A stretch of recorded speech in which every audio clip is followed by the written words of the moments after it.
We're approaching a devastating milestone in the coronavirus pandemic. Nearly 100,000 people have lost their lives. And yes, surely it's a tragedy. The New York Times has run a shocking front page. U.S. deaths near 100,000, an incalculable loss. Nearly 1,000 names of COVID victims, COVID patients, people who've lost their lives on the front page of the New York Times. Well, the only problem right now is that at least one of these names isn't actually a COVID death, calling the whole thing into question. And of course, we are seeing people desperately try to blame whoever they can. And with this front page, the collective outrage of the journalist class and the resistance Democrat types is palpable. They're sharing it far and wide. They're blaming Trump. They're saying, what would have happened if it wasn't Trump? They're saying he should have done things earlier. Joe Biden appeared on Colbert saying, I told him he should have done it a long time ago. No, nobody knew. Hindsight is 2020. Stop playing these stupid games. You know who's to blame? There is one party that is to blame. The Chinese Communist Party, not the Democratic Party, not the Republican Party. Trump could have done some things better. Hindsight is 2020. Cuomo could have done things better. Hindsight is 2020. But when we are all operating off of incomplete data because China withheld that, come on, man. We don't need to make this partisan, left, right, whatever. We know why we had a bad reaction, why we were slow in many areas. But of course, they're going to blame Donald Trump. And of course, they're going to get called out when they use this. And it turns out the Times was wrong. And now the New York Times is like, oh, no, we have to remove this name. Hopefully, they didn't print this already. Anyway, it's funny to me when I see all of these tweets that are saying things like, oh, this is Donald Trump's fault. Some blue checky journalist tweeted, everything you hear from Donald Trump today will be an attempt to distract from this. And then boom, here's the image. Then when you realize that, so far one of the names is wrong, it's like, dude, come on, man. Other people are to blame. Why is that every single aspect of this? Okay, let's remove China from the equation, right? Then who's to blame? Trump he's a federal level politician. The governors were the ones running their states. And it's funny that Donald Trump says things like he's going to reopen churches. What does the media say? They run all these stories saying Trump can't enforce that. Trump can't mandate that states allow churches to reopen. Trump says I have absolute authority. He doesn't. And even conservatives called him out for this. So how is it his fault if he literally can't do anything? I'm tired of playing these stupid games. You can criticize Cuomo for a lot. He's done a pretty bad job. And we can criticize the media especially, and that's the main point. As I've mentioned time and time again, Ron DeSantis in Florida, they smeared him. They say he's lying, he's flubbing numbers. It's not as bad as it is in New York. And you can certainly blame the governors. I want to show you this story about the New York Times front page, give you some context. But I want to show you, listen, when will people start to take responsibility for themselves? It's Trump's fault this is happening? Excuse me. Right now, you've got field hospitals that were never used. Okay, so what is that all about? But more importantly, Memorial Day weekend crowds flooding Lake of the Ozarks. And it's not just that. It's all over the country. Is there any responsibility for the individuals who ignored any kind of guidance? You know what, man? It's not Andrew Cuomo's fault if people in New York were flocking to beaches. It is not Donald Trump's fault if people across the country are flocking to beaches. They all know the rules. They all know, what was advised. Certainly many of these governors were trying to enforce unconstitutional provisions. We can have a whole argument about that. But it's just so annoying when I go on Twitter and it's like, here's the front page of the New York Times. And what do I see? All of these lefty journalists being like, this is Trump. This is Trump's America. Yes, we get it. Everything's Trump's America, except when the economy was doing really, really well. That was Obama's America. It's really annoying to me, too, that I'm constantly having to defend Trump because the media just frames everything this way. So here's the story. Let's read this. As the U.S. approaches the grim milestone of 100,000 coronavirus deaths, the New York Times has filled the entire front page of Sunday's paper with death notices of victims from across the country. In a decision the paper said was intended to convey the vastness and variety of the tragedy, the front page is a simple list of names and personal details taken from obituaries around the U.S. The headline is, U.S. deaths near 100,000, an incalculable loss, with a subheading that reads, they were not simply names on a list. They were us. Now, here's something really interesting. For the longest time, but for the past couple of months, there have been concerns among mostly conservatives that hospitals were flubbing the numbers and putting COVID down on death certificates that weren't actually COVID because they get money for it. Now, I don't know exactly how that works, but it is true. Elon Musk tweeted about this. Hospitals that list COVID patients get more money. USA Today fact-checked this. It's true. And then we see this story. In response to this going viral and everyone saying, oh, Trump, blah, blah, blah, this guy, Timothy, says, here's the front page of the New York Times. The next image shows Jordan Driver Haynes, 27, Cedar Rapids, Iowa, generous young man with a delightful grin. Where did the New York Times get that information, I wonder? An obituary, perhaps. I don't know. That's what they claimed. Could it be that a local paper got it wrong or something? Well, here's image of some kind of news story. Updated, March 20th. The Cedar Rapids Police Department says a man found in a vehicle along I-380 last week was murdered. According to a media release, an autopsy on the 27-year-old Jordan Haynes ruled his death was a homicide. No other information has been released. Here we can see once again, they found 27-year-old Jordan D. Haynes in a vehicle, and it's a homicide. But the New York Times put that on the front page. Well, in response to this, we can see CNN's Brian Stelter tweeted, one of the names on NYT's long list of COVID-19 victims was actually a murder victim. Some critics are using this to attack the paper as a whole. A rep tells me the error has been removed for later editions of the paper. A correction will be running in print. Well, how does this happen? Look, pencils have erasers, man. People make mistakes. But do we now have to go through every single name? It sounds like somebody is. And if it's just one name, okay, fine. Look, like I said, pencils have erasers, right? Well, that does call into question a lot of the information about all of these other deaths. The New York Times says it's from obituaries. Why was this guy's obituary claiming it was COVID when the news story was claiming it was homicide? Something doesn't add up.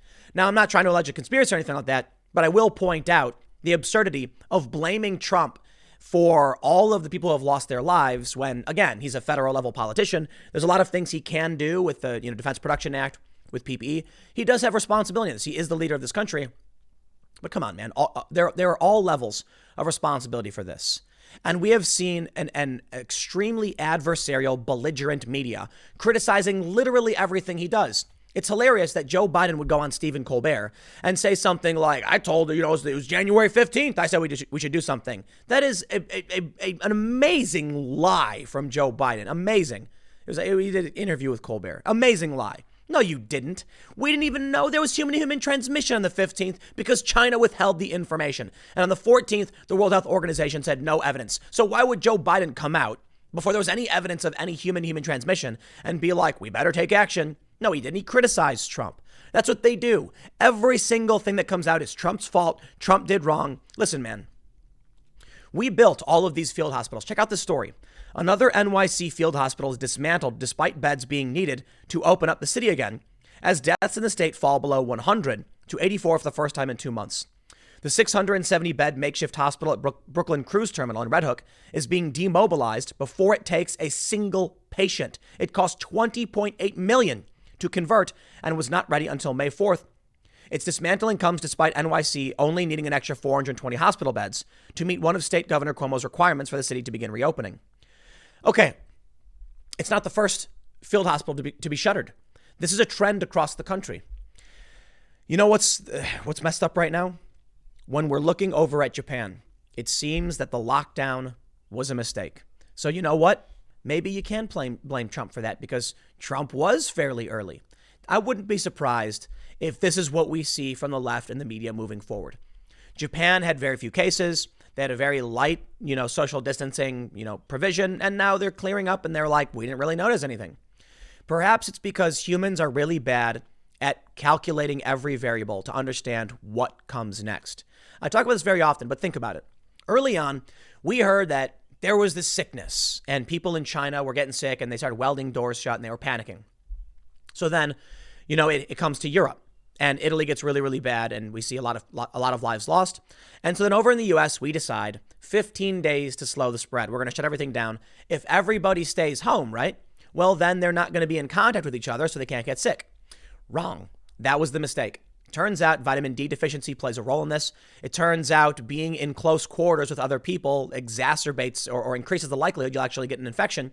And right now, Dr. Birx from the task force has asked the CDC to investigate why it is that cities that are still locked down aren't seeing the infection rate go down. It's simple. When you have a group of people in a house and they're all going out, there is a likelihood they could get sick. But if they're social distancing, wearing masks, and taking other precautions, washing their hands, then there is a reduced likelihood they will get sick. If you put everybody crammed into a tight space, and then you have people going to only 1 or 2 stores, you've maximized, it would seem, the likelihood of infection. Think about it. We closed down most stores, right? So now what do we have left? Walmart.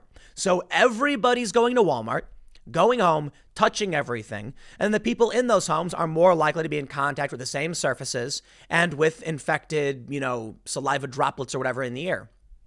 If people are going out and about but social distancing, then they wouldn't all be going to the same places. And now we actually can see, like in Japan, they didn't need it. And a JP Morgan study suggests it may have actually backfired. So you know what? Maybe we made a mistake. So now we're shutting down all these hospitals. We didn't need them. Maybe it's time. Like Dr. Fauci said just a couple days ago, it's time to reopen. Well, there's some more collective outrage drumming up from the journalist and resistance class saying things like, my God, what are we doing? We're so idiots. And we're such idiots. And I saw this really hilarious tweet from a woman literally named Karen saying something about these being Trumpsters. And I'm like, dude, the people flooding the beaches for Memorial Day are not Trumpsters. They're regular people. You know what, man? They don't get it. They don't understand. They are the weirdos. I'm sorry, dude. If you're on Twitter and you're going like, you're shocked and outraged. Oh, harumph, I say. How are people doing this? Getting in that water and drinking and standing next to each other. Yeah, regular people are doing this. They don't care. They don't. So it's funny. I think Trump has his thumb on the pulse of what regular people in this country do. It's why he got so many non-voters to vote. People who never voted before. I went to a ton of rallies, talked to a ton of people, and I heard a lot of people saying they'd never voted before. And that if they did, they were kind of, lean Democrat, but here they were for Trump. You look at this story. Memorial Day weekend crowds at Lake of the Ozarks appears to not be observing social distancing. Now that's crazy to me too. Because, look, you can go to the beach, you can go party. You can still social distance, right? People don't care. And Trump knows it. And that's why Trump has been advocating for a long time to reopen things. And every single time he says this, you get the resistance left doing the opposite, which is really funny. Think about it this way. Think about the reality in which Donald Trump is frequently correct. Now, Trump says a lot of things that aren't true. You can call it a lie. You can call it him being wrong, just like not understanding or not knowing. I think he certainly lies like every politician, like every person, for a lot of reasons. Everyone does. But think about this. Let's say 6 out of 10 times Trump is correct in his assessment and his assumptions about the American people and about what they need and want. That would mean the Democrats and the media are wrong 6 out of those 10 times because they only ever come out against Trump. There is like one time I have seen the media praise Trump. One time. And do you know what it was? It was when Trump fired 59 Tomahawk missiles into Syria. Okay, maybe I'm exaggerating, being a little hyperbolic. I'm sure there's been some positive press for the president outside of that. But boy, it was funny to see all these news outlets say like Trump being very presidential here, firing missiles on a foreign country. Yeah. You love to see it. When the establishment gets what they want, they walk in lockstep. They love it. When the media and the Democrats only ever point the finger at Trump and say he's wrong, then they ignore what regular people are actually thinking because Trump tends to know. That's what I think. And when you see these photos of people out enjoying the beach, look at this one. Here's from the Daily Mail. Hundreds of thousands of lockdown-weary Americans hit the beach to kick off Memorial Day weekend and mark the start of summer amid ongoing panic. And look at this. Americans flocked to beaches across the country on Saturday to mark the unofficial start of summer amid the coronavirus pandemic. Let's see, the back porch, a surfside restaurant on Henderson Beach in Destin, Florida, was full. The restaurant was operating at 50% seating capacity to ensure the chairs and umbrellas could be placed 6 feet apart. So many of these places, they're doing social distancing, right? But I'm seeing all of these angry people on Twitter saying like Americans are so dumb. Oh, what do we do? And it's like, listen, man, maybe. Okay. But when you look at what happened with Japan, When you look at how vitamin D affects this, when you look at the studies showing that people who stay at home are more likely to get sick, this ain't a bad idea. Social distancing at the beach sounds good to me. I mean, nobody's wearing masks, but you're at the beach. I mean, what are you going to do, right? We saw a story, okay? This was like a month ago. Wasn't a month ago, several weeks ago. Guy was paddleboarding by himself in the ocean. And the Coast Guard came and he ended up getting arrested. I don't know. I think local police arrested him. So this local news outlet got a quote from a woman saying something like, the virus could be aerosolized in the water and be kicking up. She said, I wouldn't go to the beach if you paid me $1 million. And it was the stupidest thing I had ever heard. This obsession with Karening. And then I realized it. You know what I realized? The media and many of these resistance Democrats are a collective of Karens. Think about it. They just want power. Whether it's right or wrong, they're the person who says, you're not supposed to be doing that. You're not supposed to be going to the beach. The virus is probably in the water. I mean, you're going to get sick. You're so dumb. You'll regret it. That's what they're doing. It's literally a Karen move. Going out and trying to force people to do things. Let people do their thing, man. Let them mind their own business. Guy was paddleboarding by himself. Why would someone claim that it was like some marine biology or something, that the virus would be kicked up in the air from the water and like all across the beach? Are you nuts? There's no one there. The water, what? And it's stories like that said to me, they are lying. That's what it felt like. They're lying. And it's hard to know what's legit and what isn't, because no matter what happens, it always has to be, if you're on the side of Trump or freedom or free speech, you're wrong. And here we are. People flocking to the beaches, having a grand old time, and really just not seeming to care. Now think about what happens with a devastated economy, with 36 million unemployed. People are doing this, but Donald Trump has been in favor of this, in favor of ending the lockdowns, of liberating these states, of allowing businesses to reopen. And it's been the Democrats who have been in favor of keeping things shut down and extending the lockdowns. With that being the case, I wonder what these regular people who didn't want to social distance or lockdown or whatever, I wonder who they're going to vote for. Which brings me back to the front page of the New York Times. When people see this front page, I don't think the average person, to be honest, I don't think they care. I really don't. If you show them this, a list of 1,000 deaths, omitting the fact that one of these was not legitimate, maybe some others. When you show them this, what do they think? I got to be honest. I don't think they think much. I mean, I'm sure the average person will be like, man, that's a bummer. Those people lost their lives. But this isn't stopping them from going to the beach. They don't care. You can slap a newspaper front page of the most prominent paper in the country, New York Times, 1,000 people dead. Look at these names. And they're going to be like, whoa, you guys want to go to the beach? But what do you mean? We got a pandemic. You're going to get sick. Are you crazy? Apparently they are, at least from the perspective of the resistance journalist types, the anti-Trump people and Trump derangement syndrome people. Or maybe they just never cared to begin with. And maybe we now know. Maybe it's you who isn't paying attention. Maybe many of these people going to the beach, maybe they read the news about the study coming out. This was in the UK, I believe.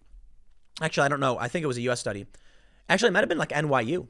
That 66% of people who got infected were the ones staying at home. Maybe they read the news about Japan and the other countries that weren't shutting down and were doing just fine. Maybe there are other factors we didn't consider. And ultimately, maybe it's just not affecting them at all. So it could get worse. It really could. With all these people going to the beach, but I don't think so. I think the data has shown it to be the case that getting out and getting in the sun it's better. I mean, people need their vitamin D. Dr. Fauci has already said he wants a safe reopening. It's time because it's devastating to the economy. And the only people who are ultimately going to be worse off for it are these blue states. The blue states that have enforced these strict lockdowns, targeted small businesses and shut them down, they're going to lose the tax revenue. Right now, another story just came out. Young people are leaving New York City. The wealthy have left. The young people are leaving. What will New York have left? Let me tell you something about the problem of population growth and density with static costs. Using Detroit as an example. Actually, I'll just use New York as an example. New York is a very, very complicated city. Very complicated, right? You got big buildings. You got 5 boroughs. You got to get plumbing to all these buildings. That means the cost of maintaining the city's plumbing system remains static. It will stay the same no matter how many people live or don't live in the city. Now, of course, they can shut off some mains at some areas, but for the most part, let's just use hypothetical numbers. It costs $1 million per year to let's say per month, $1 million per month to maintain all of the plumbing, as a whole for the city's infrastructure. If you have 1 million people in a city, it costs them $1 per month in taxes. Let's say half of those people leave. Now their water costs have doubled. Let's say half of them leave. It goes up again. You get the point. The cost of maintaining the system remains relatively the same. So with New York now not only losing their wealthy, but young people, and they're already facing a deficit. Cuomo was already scared about this. The MTA, the metro, the subways were already falling apart. And now they're losing all of these people and all of that tax revenue. The Democrats have hurt themselves severely by locking down the way they did. And I'm not going to blame them for it. I'm really not. There are Republican governors who have locked down as well, but they don't have as many of, the bigger cities are all blue. I think China's to blame. I think we did a lot of the best we could. And I think right now, when you see many of these Democratic governors, they seem to be ignoring the latest data. The data's out, man. Okay? Take it from Fauci. It's time to reopen, and you need to do this quick. Otherwise, you're going to fall apart. But of course, Orange Man bad. It's always Trump's fault. Andrew Cuomo blames Trump for the nursing home fiasco, and there it is. I guess we can only just wait and see how things play out. But I'll tell you what, with everybody just going to the beach and not caring, why do you think why would you think you're on the right side of this? Maybe you're the smart one. Maybe you're the smart one. Everyone else is stupid. Okay, that's fine. And then they're going to vote against you and you're going to lose because you can't effectively communicate with these people. Shaming them didn't do anything. Maybe you need to reassess. I'll leave it there. Next segment's coming up at 1 p.m. on this channel, and I will see you all then.